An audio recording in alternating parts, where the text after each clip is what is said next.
I thought it would be fun to reach back into time, back to 2011 and subsequently after, and check out what I said in my blogs.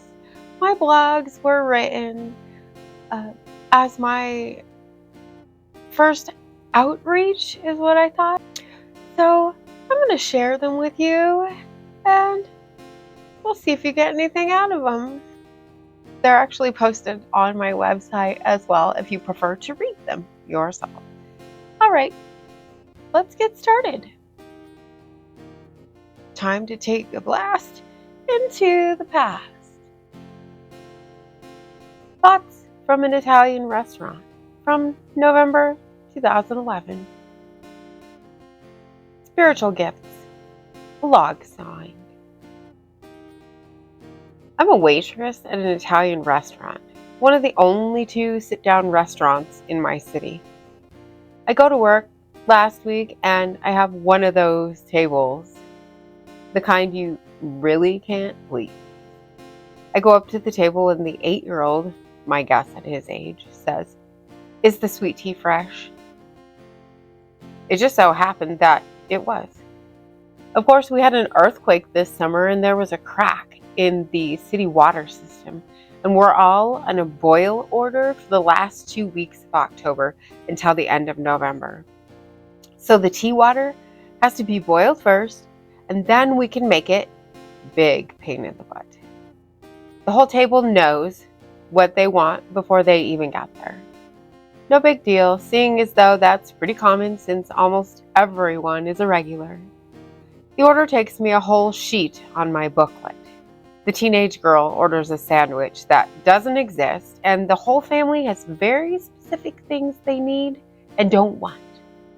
The kid proceeds to demand coloring crayons and paper.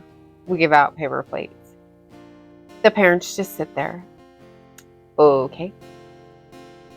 I have many other tables at the same time, including a very large table. No problem.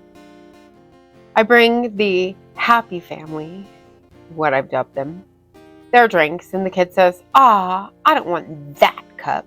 Mom, this is for you." He hands her the kid cup and looks at me. "Ben, I told you I wanted crayons." The parents continue to let him talk to me like I'm a servant. I'm flabbergasted. I do bring it, eventually, but I make him wait. This kid needs to learn some patience, and I'm willing to be the teacher. They ask my boss to force a lid on the regular size cup. I bring out their food, and of course they need 50 million other things, and the teenager's food has lettuce on it. She jumps up from the table and nearly runs me over. Did she really just run away from lettuce? The mom looks at me with disgust and hisses that there was to be no lettuce on it. All the while, my boss is standing at the table and talking to them. He actually knows they're a difficult table, and on top of it, they're not very good tippers. They left me a couple dollars. Whatever. I go to my friend's baby shower on Sunday. Lo and behold, who's at the party? The mom from the happy family. Lovely. I say to her, "Hi, I was your waitress the other night." She has no clue who I am. Go figure. We play charades and she ends up on my team, along with the mom-to-be and my 15-year-old son. Our turn comes and my son hops up excitedly and offers to go first. Mrs. Happy is obviously perturbed. I guess for some reason she thought she would go first. I see her frustration and try to reprimand my son for assuming he was first, but over the noise and excitement, he can't hear me and is already being shown the phrase he's acting out. No one else sees the aggravation on Mrs. Happy's face or thinks that my son has gone out of turn. As I was making my crab salad for my husband's lunch yesterday, my thoughts turned to the Happy family. Serves her right, I think to myself. That came back to bite her in the butt. Ha ha ha ha. I continue cutting crabs, celery, and onions. It's not like my son was blatantly rude to her like her kids were to me. Plus, I tried to reprimand him, but he couldn't hear over the noise. I start to rationalize. She just sat there and let her kids treat me like their servant and didn't say a thing to them.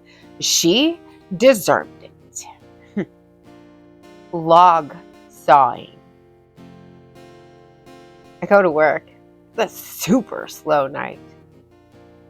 I guess you guys can cut me if you have to, I say. A table finally comes.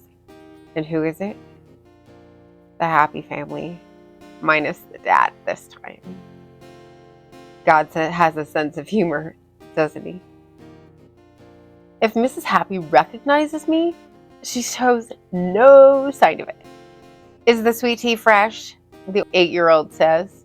I say yes and ask if I can get him crayons and a paper plate. Then they order.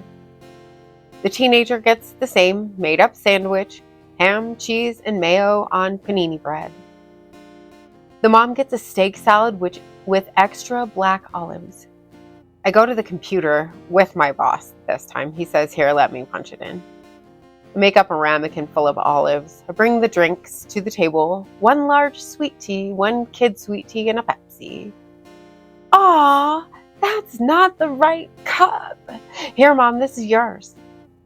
Of course, in my mind, I'm going, oh no, I don't think so. I would never let my kid talk to me like that. Log sawing. I take out their meal. The teenager inspects her sandwich. There is, of course, no cheese on it. I get my boss. The happy family is a little nicer this time since they know my boss was the one who typed it into the computer. The cooks were the ones at fault this time. Mrs. Happy snaps at me. I need extra black olives. I think to myself, okay, apparently the extra 10 weren't enough. I go get a bigger ramekin full and charge her 50 cents. My boss makes us charge for everything extra, and if she wants that many, I'm definitely justified in it. I start clearing the table off after they eat. Oh, ha ha ha ha, you did bring me extra olives. I didn't see them. They were in a dish on the plate with the salad. She would have had to remove them to get to the salad. Whatever. Log sawing. Okay. Why do I keep saying log sawing? My definition of log sawing. Volunteering to saw the plank out of someone else's eye, even when the tree hanging out of your own eye gets in your way. God's definition of log sawing. Matthew chapter 7, verse 3. Why do you look at the speck of sawdust in your brother's eye and pay no attention to the plank in your own eye? Log sawing is not a spiritual gift at all. We let our flesh get in our way. We can hinder someone else's walk or get in the way of them trusting Jesus as their Savior. I don't want to be like that. I don't want blood on my hands. I don't want someone to go to hell just because they thought if Christians are like her. I don't want that. I want to be the right kind of influence. I'll automatically bring the kid a large sweet tea from now on instead of being nasty when I know what he really wants. Maybe they'll actually start seeing the love of Christ in me. And of course, if you haven't already, hit that subscribe button right there and click the bell for notifications if you want them. And hit that like button for me too. And I will see you next time. Maranatha. And now that he's washed me clean, I want to follow where he leads. We were made to love, we were made to give. The reason why we're here, the reason why he gave us life. We were made to show the love of Christ. We know this is why we're here. This is why he gave us life. So let his love shine through in everything we do. it's all for love.